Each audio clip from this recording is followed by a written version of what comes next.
बड़ा शुभ दिन है। नवरात्रि का पहला दिन तो है ही, साथ में कल प्रधानमंत्री जी ने जो अपने संदेश में राष्ट्र के नाम कहा था कि यह जीएसटी बचत उत्सव के रूप में आज हम ये मना रहे हैं। हमें सब बहुत खुशी है कि यह जो प्रधानमंत्री जी का आह्वान है, नागरिक देवो भव, यह आम जनता के लिए कैसे सरकारी योजनाओं का लाभ पहुंचे, आम जनता का कैसे उत्थान हो, उनको सरकारी योजनाओं के साथ कैसे जोड़ा जाए और उनकी रोजमर्रा की आवश्यकताओं में किस तरह से सरलता भी लाई जाए और उनकी बचत भी की जाए। इसके रूप में यह जीएसटी आज हम सबके बीच में नवरात्रि के पहले दिन लागू किया गया है। इसी विषय पे, महत्वपूर्ण विषय पे मैं कुछ बातें आपके सामने रखूंगा। देखिए, लाल किले से प्रधानमंत्री जी ने 15 अगस्त को संबोधित करते हुए यह वादा किया था कि मैं देश को दिवाली के वक्त, उससे पहले एक बहुत बड़ा दिवाली गिफ्ट देना चाहता हूं, दूंगा, और उस वादे को आज पूरा कर लिया गया है। और जब आदरणीय वित्त मंत्री जी ने इस नेक्स्ट जेन जीएसटी रिफॉर्म को लाए थे तो उन्होंने एक वाक्य कहा था कि सवेरे जगने से लेके शाम को सोते वक्त तक हर वस्तु इस नए जीएसटी रिफॉर्म के माध्यम से उसके दाम कम कर दिए गए। केवल दाम ही कम नहीं किए गए, छोटी छोटी चीजें रोजमर्रा की, ब्रेड है, दूध है, मक्खन है, और खाने पीने की साबुन, तेल, कंघा, कंस्ट्रक्शन, इंडस्ट्री के लिए सामान, इक्विपमेंट, कृषि क्षेत्र के लिए कृषि के उपकरण, सारे एक्रॉस सारे आइटम जो सामान है उस पर जीएसटी कम किया गया है। 2017 में जब जीएसटी लाया गया था तब कांग्रेस और यूपीए उसके पहले कहते थे, उन्होंने भी कई बार प्रयास किया था कि हम जीएसटी लेके आए, लेकिन क्योंकि जीएसटी जो है प्रदेश और केंद्र दोनों का समानता से, जो दोनों को मिला के ही जीएसटी जो इनडायरेक्ट टैक्स है वो इम्प्लीमेंट हो सकता है। उसके पहले जब यूपीए सरकार के लोगों ने प्रयास किया तो प्रदेश सरकार उसके साथ सम्मिलित नहीं हुई, उन्होंने उसको स्वीकार नहीं किया। उसका कारण ये था कि प्रदेशों को लगता था कि हमारा जीएसटी के अंतर्गत नई कर प्रणाली में जो पहले प्रदेश 13 से ज्यादा इनडायरेक्ट टैक्स के रूप में प्रदेश टैक्स लेते थे और केंद्र लगभग 3-4 प्रकार के इनडायरेक्ट टैक्स लेता था, 16-17 टैक्स को मिला के जब एक टैक्स कर के रूप में एक देश एक टैक्स की प्रणाली लागू होगी तो प्रदेशों को नुकसान होगा। केंद्र सरकार बार बार उनको आश्वासन दे रही थी कि हम जीएसटी का नुकसान नहीं होने देंगे प्रदेशों को, लेकिन प्रदेशों को उनके आश्वासन पे विश्वास नहीं था केंद्र सरकार के, यूपीए के समय में। जब 2014 में प्रधानमंत्री मोदी जी ने सत्ता में आए प्रधानमंत्री के रूप में, तो 2016 में यह आश्वासन दिया गया प्रदेशों को कि आपका जो वर्तमान में टैक्स है उसको हर साल 14% के माध्यम से इंक्रीमेंटेड टैक्स के रूप में केंद्र सरकार, अगर जीएसटी के अंदर कोई टैक्स कम होता है तो उसको प्रदेश सरकार को, केंद्र सरकार उसको वापस उतना बढ़ा हुआ टैक्स देगी। तो यह बड़ा महत्वपूर्ण विषय था।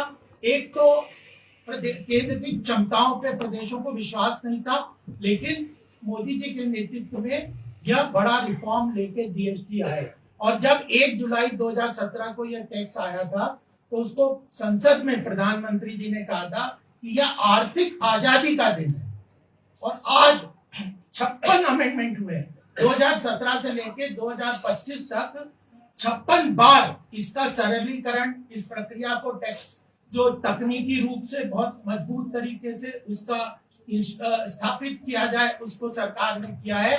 और आज ये नेक्स्ट जेन रिफॉर्म्स के अंतर्गत एक आम जनता के लिए रेट तो कम हुए, और केवल मात्र उन 16 के जो सेंटर और स्टेट के टैक्स उनको मिला के एक कर किया था, लेकिन उसमें 4 स्लैब्स थे, उसको मिला के अब 2 स्लैब्स में कर दिया गया।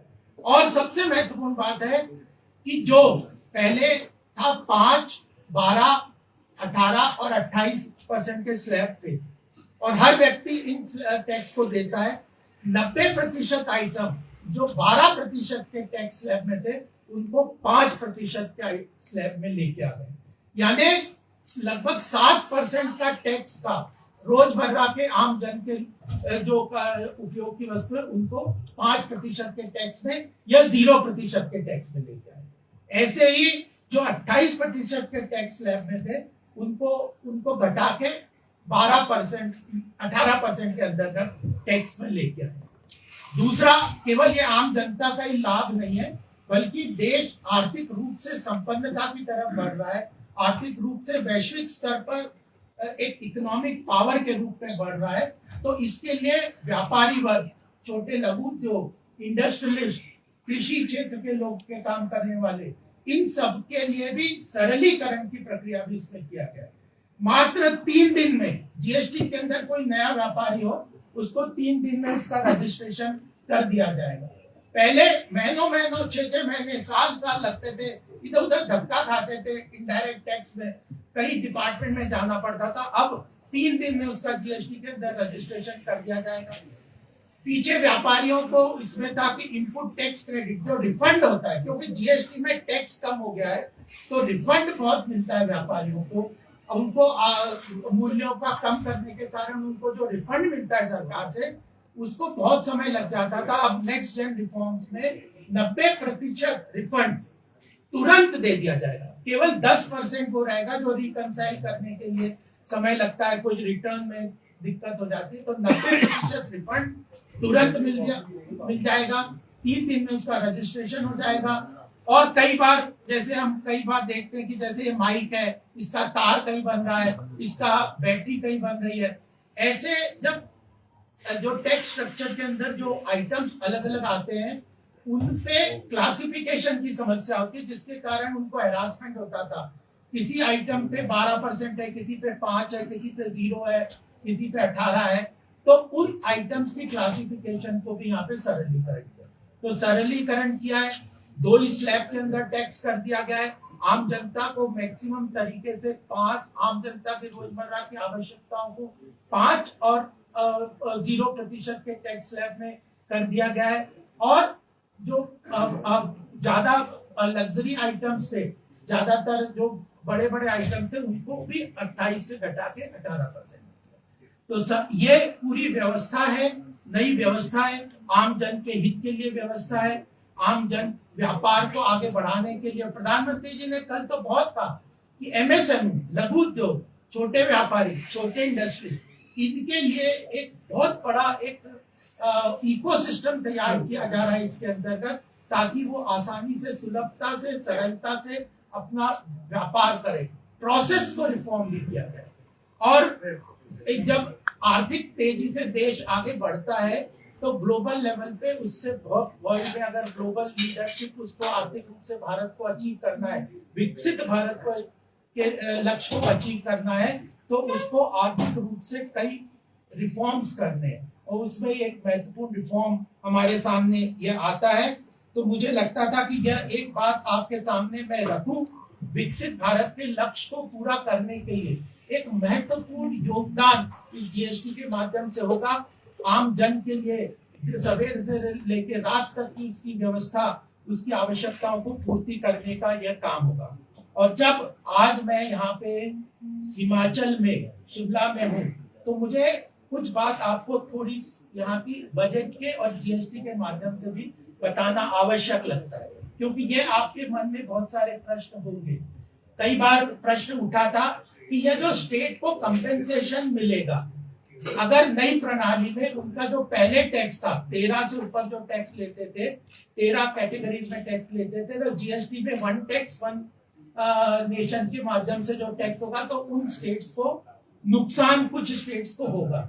लेकिन जीएसटी की प्रणाली में जो कंज्यूमर स्टेट्स हैं, जहां पे इंडस्ट्री ज्यादा नहीं है, जहां पे उपभोक्ता ज्यादा है, उन लोगों को जीएसटी की नई प्रणाली में फायदा होगा। तो हिमाचल एक ऐसा प्रदेश है जहां पे इंडस्ट्री कम है, सर्विसेज और जो उपभोक्ता की जो अर्थव्यवस्था है वो ज्यादा है, तो उपभोक्ताओं को यहाँ पे इसको जीएसटी में ज्यादा फायदा होगा। दूसरी बात है कि ये बिल्कुल गलत विषय है कि जीएसटी अगर कम होता है तो उनको नई प्रणाली में उनको नुकसान होगा। जब केंद्र सरकार ने पहले 5 साल के लिए कहा था कि कंपेंसेट करेंगे और हर साल केवल उनका जो 2016 तक जो टैक्स कलेक्शन था इनडायरेक्ट टैक्स में, उसका हर साल उतना ही कंपेंसेट नहीं करेंगे, उसको 14% की ग्रोथ से, यानी अगर उस वक्त 3,3500 करोड़ का यहाँ पे टैक्स का मैंने डाटा निकाला है, 2019 में जो स्टेट को जो टैक्स मिलता था वो 3550 करोड़ का था और वो उसको बढ़ते हुए आज 5,339 करोड़ रुपए का हो गया। तो 14% की ग्रोथ से केंद्र सरकार उसको पूरी तरह से देगा। और जब टैक्स कलेक्ट होता है, कोई व्यक्ति अगर टैक्स देता है तो 3 कैटेगरी में ऑटोमेटिक बिल आप देखते होंगे, उसमें बाइफरकेट हो जाता है, स्टेट जीएसटी, सेंटर जीएसटी और जो है इंटरमीडिएट जीएसटी। सीधे आप जो स्टेट का हिस्सा है 50% जो टैक्स है कोई भी व्यक्ति देता है, सीधा 50% स्टेट के खाते में चला जाता है, 50% केंद्र के खाते में चला जाता है और उसके बाद जो बचता है सेंटर में वो आईजीएसटी जो है, इंटर स्टेट जो टैक्स है, वो केंद्र के पास जब जाता है तो उसमें से भी 42% केंद्र फिर स्टेट्स को ट्रांसफर कर देता है। तो इसको केवल ये जो ट्रांसफर की फिगर है, केवल सीजीएसटी एसजीएसटी के अलावा भी केंद्र के पास जो हिस्सा जाता है उसमें से भी 42% डिवॉल्व होके प्रदेशों को दिया जाता है। और इसके अलावा जो स्टेट सेंटर स्पॉन्सर्ड स्कीम्स है, सरकार की बहुत सारी योजनाएं चलती है, जन कल्याणकारी योजनाएं चलती है, जैसे आयुष्मान भारत चल रहा है, प्रधानमंत्री आवास योजना चल रहा है, उज्ज्वला योजना चल रही है, उसके इस तरह की बहुत सारी हर घर जल योजना चल रही है। इसके ऊपर ये केंद्र की शासित जो योजना है जन कल्याणकारी, उसका पैसा केंद्र सरकार सीधे प्रदेशों को देता है। तो 2023-24 की फिगर्स में आपको दे देता हूं। जो स्टेट का शेयर है जीएसटी के अंतर्गत वह तो 9,375 करोड़ है, यानी जो आईजीएसटी का हिस्सा और स्टेट का मिला के जो प्रदेश को मिलता है 9,375 करोड़ पिछले साल मिला है। और यह उससे पिछले साल से 18.91% बढ़ के मिला, यानी 14% का प्रॉमिस किया था, लेकिन पिछले साल से ये कलेक्शन इतना ज्यादा हुआ है। सरकार का जो केंद्र सरकार का जो ग्रांट है अलग अलग स्कीम्स मैंने बताई है, उससे लगभग 15,000 करोड़ केंद्र सरकार अलग से देता है। तो यहाँ मुझे ये कहना है कि जो प्रदेशों को केंद्र सरकार बहुत सारी योजनाओं के माध्यम से सीजीएसटी जीएसटी केंद्र शासित जो योजना उनके माध्यम से तो बहुत सारी लाभ तो देती है, वहीं से प्रदेशों को भी अपनी अर्थव्यवस्था को मजबूत करना चाहिए। और मुझे यह बात कहते हुए, क्योंकि मैं आर्थिक विषय पार्टी में देखता हूँ कि यहाँ के प्रदेश के जो बजटरी है वो घाटा बहुत ज्यादा है। यहाँ का जो रेवेन्यू एक्सपेंडिचर है उसके बारे में चिंता करना चाहिए, लेकिन केंद्र सरकार प्रदेशों के साथ खड़ा है, उनकी किसी भी तरह की आवश्यकताओं को पूरा करने के लिए आगे बढ़ के काम कर रहा है। और मुझे लगता है कि ये जो आम जन की लाभकारी योजनाओं के माध्यम से जीएसटी लाया है, तो एक एक घर में छोटे छोटे बच्चों को से लेके बूढ़ों को लेके किसानों को लेके एमएसएमई को लेके सबको इसका लाभ मिलने वाला है। और आपके माध्यम से यह संदेश अगर आम जन तक जाए और उनको, आपको पूरी लिस्ट भी यहाँ पे दे दी जाएगी कि किस आइटम में किस तरह से टैक्स कम किया गया, तो यह विषय अगर आपके माध्यम से आज जाता है और ये आर्थिक आजादी का जो पर्व के रूप में 2017 में प्रधानमंत्री मोदी जी के नेतृत्व में जीएसटी के रूप में लागू किया गया था, तो वह उसका एक बड़ा बदलाव नेक्स्ट जेन रिफॉर्म्स के रूप में हम सबके सामने आया है। और यह बहुत लाभकारी भी रहेगा अर्थव्यवस्था के लिए, आम जनता के लिए। और यह बजट जीएसटी बजट उत्सव के रूप में हम इसको आगे लेके जाएंगे, यही आप सब लोगों से हमारा आग्रह भी था और आपके माध्यम से जनता को बताने का, यहाँ की जनता को बताने का यह उपलक्ष्य भी था। सर, भाजपा ने 2024 के आम चुनाव के बाद दो डायरेक्ट और इनडायरेक्ट टैक्स में दो बड़े बदलाव किए, चाहे वो व्यक्तिगत टैक्स पे 12 लाख की सीमा, अब जीएसटी। तो क्या भाजपा को लगता है कि जो 24 की परफॉर्मेंस है कहीं ना कहीं जो है हैवी टैक्सेस के कारण उसका जो कोर वोट बैंक था मध्यम वर्ग वो उससे नाराज है, तो अब भाजपा उसको दोबारा जो है मनाने में लगी है? क्या ऐसा तो नहीं है? देखिए, ऐसा नहीं है। 2014 से हम आए हैं, 2014 से कंटिन्यूअसली डायरेक्ट टैक्स को कम करते आए हैं, और ये आप 2024 में जीएसटी को कम नहीं किया। जब इसके पहले 2016-17 लागू होने से पहले इनडायरेक्ट टैक्स लगभग 28 से 30% था, हम सब लोग देते थे।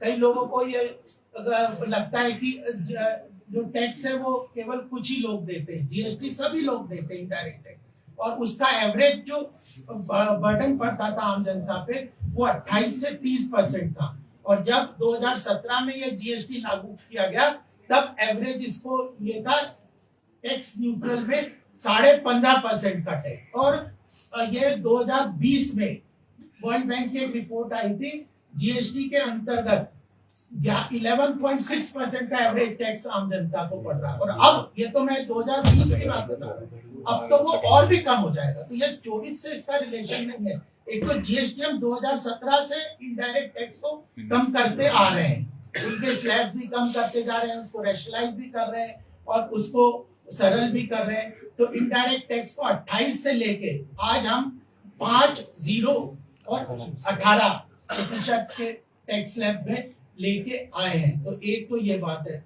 और डायरेक्ट टैक्स की भी बात ये है कि जो 12 लाख का प्रधानमंत्री जी ने कल अपने भाषण में भी कहा, उसके पहले पिछले साल वो 9 लाख का था, उसके पहले 7.5 लाख था। जब हम 2014 में आए थे, जो टैक्स एग्जम्पशन की 0 नील टैक्स की स्लैब थी वो 2.5 लाख रुपए साल की, 2.5 लाख से बढ़ाते हुए 12 लाख लाए। तो ये कंटिन्यूअसली है, ये ऐसा नहीं है कि 24 के बाद किया। और साथ में हमारी अर्थव्यवस्था भी तेजी से गति से बढ़ रही है। आज विश्व की सबसे तेज गति से बढ़ती हुई अर्थव्यवस्था हो रही है। एम्प्लॉयमेंट जनरेशन है, इंडस्ट्री को एमएसएमई को सहायता किया जा रहा है, मैन्युफैक्चरिंग को सहायता किया जा रहा है, इंफ्रास्ट्रक्चर को डेवलप किया जा रहा है। जन कल्याणकारी योजनाओं के अंतर्गत ही 44 लाख करोड़ का सरकार ने डायरेक्ट बेनिफिट ट्रांसफर के रूप में दिया है। तो और 25 करोड़ लोगों को इस 4 साल में गरीबी की रेखा से ऊपर निकालने में हम सफल हुए हैं। और ये वर्ल्ड बैंक ने भी इसको विश्व की सबसे सफलतम योजना के रूप में माना है कि गरीबी रेखा से 25 करोड़ लोगों को 4 साल में निकालने में हम लोग सफल हुए। अग्रवाल जी, आपने कहा सब बना रहे हैं आप, तो जब अगर स्टेट गवर्नमेंट को समय पर ये इसके रिटर्न नहीं मिलेंगे, वो अपने वैट और सेस के लिए क्या रखेंगे, तो उससे राहत मिल जाएगी आम आदमी को? मैं तो आपको डेटा दिया, देखो मैंने आपको पूरा डेटा है 2023-24 में हमने जो स्टेट का शेयर जो यूनियन टैक्स का जीएसटी के अंदर 9,375 करोड़ का है। पूरा यहाँ का बजट जो पूरा हिमाचल का है वो लगभग 50,000 करोड़ का है 23-24 में। उसमें से 9,375 करोड़ तो जीएसटी का शेयर हिमाचल को दिया है, वो 19% पिछले साल से यानी 22-23 से बढ़ा के दिया गया है। उसके अलावा केंद्र ने जो अलग अलग स्कीम में 15,000 करोड़ का एक साल में दिया है, तो 24,317 करोड़ तो एक साल में दिया है। और जो टोटल बजट का मतलब लगभग 50% तो केंद्र से आ रहा है। और यह पूरी फिगर है आपके सामने जो मैंने आपको दिया। तो केंद्र सरकार पूरी तरह से, और ये भी प्रॉमिस किया है कि 2026 तक मतलब ये जो अप्रैल के पहले, मार्च के पहले अगर कोई चीज का बकाया है, कोई 1,000-1,500 करोड़ का किसी तरह का हर साल का नया कलेक्शन आता है, तो रिकंसिलिएशन में थोड़ा बहुत कमी रह जाती है, तो वो भी बकाया अगर है तो पूरा करती है। राज्य सरकार आरोप क्यों लगाती है? राज्य सरकार तो उनको अपने फाइनेंसेस आज वो सैलरी तक देने को उनके पास पैसा नहीं है, तो ये तो उनके अपने फाइनेंसेस की प्रॉब्लम है ना। और हम तो डेटा दे रहे हैं, अगर उनका डेटा हो तो बताएं कि कौन सा बाकी रह गया और वो पूरा कर दें। केंद्र सरकार तो पूरी तरह से लिखित में ये दे चुकी है पार्लियामेंट में कि हम लोगों ने कंपेंसेशन पूरी तरह से, कंपेंसेशन तो सीधा भी जाता है, 50% तो सीधा चला जाता है, बाकी केंद्र देता है, प्लस जो केंद्र सरकार 16 फाइनेंस कमीशन के अंतर्गत जो बाकी टैक्स कलेक्शन है उसके अंदर भी 42% देती है। 3 लेवल पे केंद्र सरकार प्रदेशों को देती है। जीएसटी का सीधा कलेक्शन, केंद्र का जो डिवोल्यूशन का जो 42% केंद्र के टैक्स आते हैं उसका 42% प्रदेशों को जाता है 16 फाइनेंस कमीशन के अनुसार, प्लस सरकार की केंद्र सरकार की जो डायरेक्ट बेनिफिट स्कीम्स है उसके अंतर्गत भी सरकार केंद्र सरकार प्रदेशों को। अग्रवाल जी, आपके हमारे हिमाचल प्रदेश की नेबरिंग स्टेट है हरियाणा, वहाँ के मुख्यमंत्री ने पत्र लिखा है प्रधानमंत्री की जो जीएसटी से लॉस होगा आपको बताना है, उसकी भरपाई केंद्र सरकार करे। हम तो लॉस में जा रहे हैं, आपने जीएसटी के बारे में नहीं है तो मैं तो आपको डेटा बताया। नहीं, आप उसको कैसे देखते हैं? उन्होंने वो लेटर नहीं, मुझे वो पता, लेकिन जब प्रदेश सरकार की डेटा हम दे रहे हैं, प्रदेश सरकार का 14% के इंक्रीमेंट से हर साल केंद्र सरकार उसका जो 2016 में एक फिक्स्ड उनका जो इनडायरेक्ट टैक्स का कलेक्शन का फिगर था उसको हर साल 14% की बढ़ोतरी के साथ अगर उनका कलेक्शन में कम होता है तो जो कंपेंसेशन और क्या है, मान लो उनका उस समय 3000 करोड़ का टैक्स आता था और वह अगले साल